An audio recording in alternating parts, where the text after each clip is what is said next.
Raise your hand if you've ever been asked the question, what do you want to be when you grow up? Now, if you had to guess, how old would you say you were when you were first asked this question? You can just hold up fingers. 3, 5, 3, 5, 5. Okay. Now, raise your hand if the question, what do you want to be when you grow up, has ever caused you any anxiety? Any anxiety at all? I'm someone who's never been able to answer the question, what do you want to be when you grow up? See, the problem wasn't that I didn't have any interests. It's that I had too many. In high school, I liked English and math and art, and I built websites, and I played guitar in a punk band called Frustrated Telephone Operator. Maybe you've heard of us. This continued after high school, and at a certain point, I began to notice this pattern in myself, where I would become interested in an area, and I would dive in, become all consumed, and I get to be pretty good at whatever it was. And then I would hit this point where I'd start to get bored. And usually I would try and persist anyway, because I had already devoted so much time and energy and sometimes money into this field. But eventually, this sense of boredom, this feeling of like, yeah, I got this. This isn't challenging anymore. It would get to be too much, and I would have to let it go. But then I would become interested in something else, something totally unrelated, and I would dive into that and become all consumed, and I'd be like, yes, I found my thing. And then I would hit this point again where I'd start to get bored. And eventually, I would let it go. But then I would discover something new and totally different, and I would dive into that. This pattern caused me a lot of anxiety for 2 reasons. The first was that I wasn't sure how I was going to turn any of this into a career. I thought that I would eventually have to pick one thing, deny all of my other passions, and just resign myself to being bored. The other reason it caused me so much anxiety was a little bit more personal. I worried that there was something wrong with this, and something wrong with me for being unable to stick with anything. I worried that I was afraid of commitment, or that I was scattered, or that I was self-sabotaging, afraid of my own success. If you can relate to my story and to these feelings, I'd like you to ask yourself a question that I wish I had asked myself back then. Ask yourself where you learned to assign the meaning of wrong or abnormal to doing many things. I'll tell you where you learned it. You learned it from the culture. We were first asked the question, what do you want to be when you grow up, when we're about 5 years old? And the truth is that no one really cares what you say when you're that age.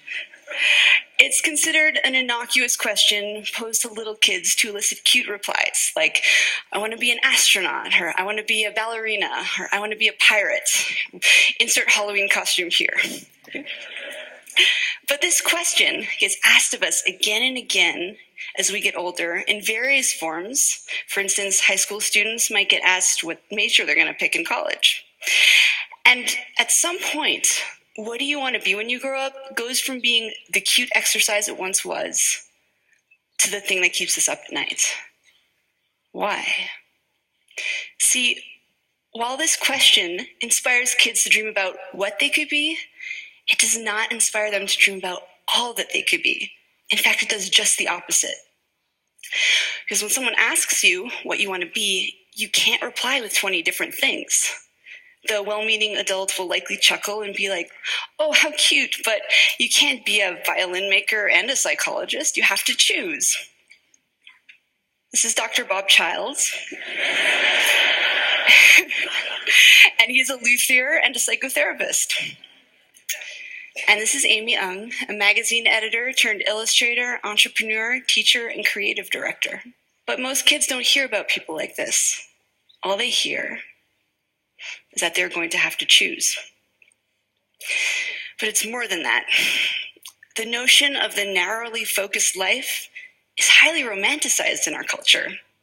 It's this idea of destiny or the one true calling.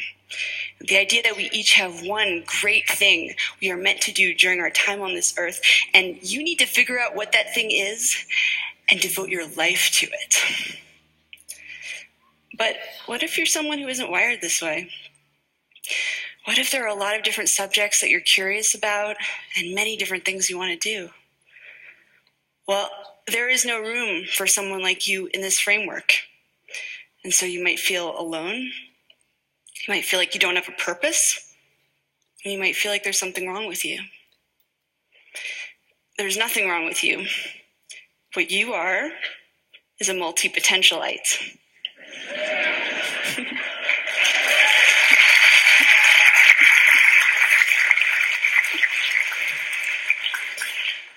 A MultiPotentialite is someone with many interests and creative pursuits.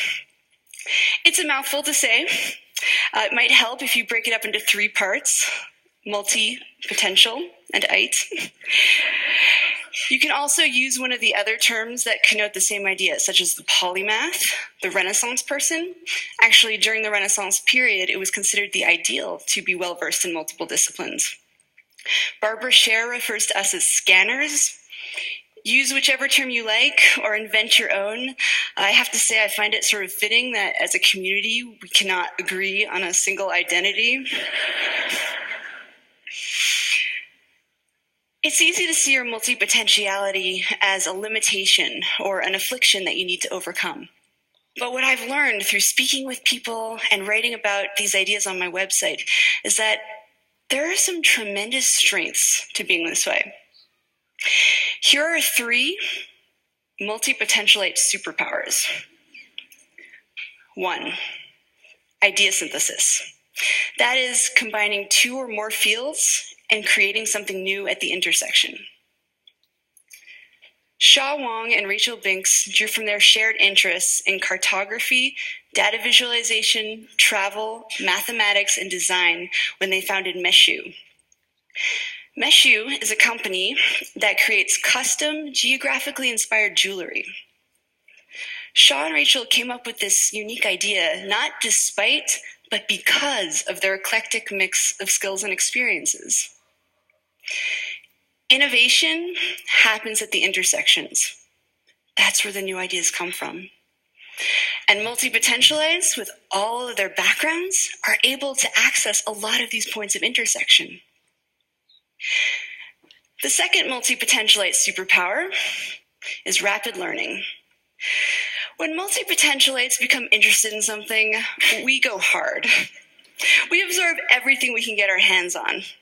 We're also used to being beginners because we've been beginners so many times in the past. And this means that we're less afraid of trying new things and stepping out of our comfort zones. What's more, many skills are transferable across disciplines, and we bring everything we've learned to every new area we pursue, so we're rarely starting from scratch. Nora Dunn is a full-time traveler and freelance writer. As a child concert pianist, she honed an incredible ability to develop muscle memory. Now she's the fastest typist she knows. Before becoming a writer, Nora was a financial planner. She had to learn the finer mechanics of sales when she was starting her practice, and this skill now helps her write compelling pitches to editors. It is rarely a waste of time to pursue something you're drawn to, even if you end up quitting. You might apply that knowledge in a different field entirely, in a way that you couldn't have anticipated. The third multipotentialite superpower is adaptability. That is the ability to morph into whatever you need to be in a given situation. Abe Cahuto is sometimes a video director, sometimes a web designer, sometimes a Kickstarter consultant, sometimes a teacher, and sometimes apparently James Bond. He's valuable because he does good work. He's even more valuable because he can take on various roles depending on his client's needs. Fast Company magazine identified adaptability as the single most important skill to develop in order to thrive in the 21st century. The economic world is changing so quickly and unpredictably that it is the individuals and organizations that can pivot in order to meet the needs of the market that are really going to thrive. Idea synthesis, rapid learning, and adaptability. 3 skills that multi-potentialites are very adept at, and 3 skills that they might lose if pressured to narrow their focus. As a society, we have a vested interest in encouraging multi-potentialites to be themselves. We have a lot of complex, multidimensional problems in the world right now, and we need creative, out-of-the-box thinkers to tackle them. Now, let's say that you are, in your heart, a specialist. You came out of the womb knowing you wanted to be a pediatric neurosurgeon. Don't worry, there's nothing wrong with you either. In fact, some of the best teams are comprised of a specialist and multi-potentialite paired together. The specialist can dive in deep and implement ideas, while the multi-potentialite brings their breadth of knowledge to the project. It's a beautiful partnership. But we should all be designing lives and careers that are aligned with how we're wired. And sadly, multi-potentialites are largely being encouraged simply to be more like their specialist peers. So with that said, if there is one thing you take away from this talk, I hope that it is this. Embrace your inner wiring, whatever that may be. If you're a specialist at heart, then by all means specialize. That is where you'll do your best work. But to the multi-potentialites in the room, including those of you who may have just realized in the last 12 minutes that you are one, to you I say, embrace your many passions. Follow your curiosity down those rabbit holes. Explore your intersections. Embracing our inner wiring leads to a happier, more authentic life. And perhaps more importantly, multi-potentialites. The world needs us. Thank you.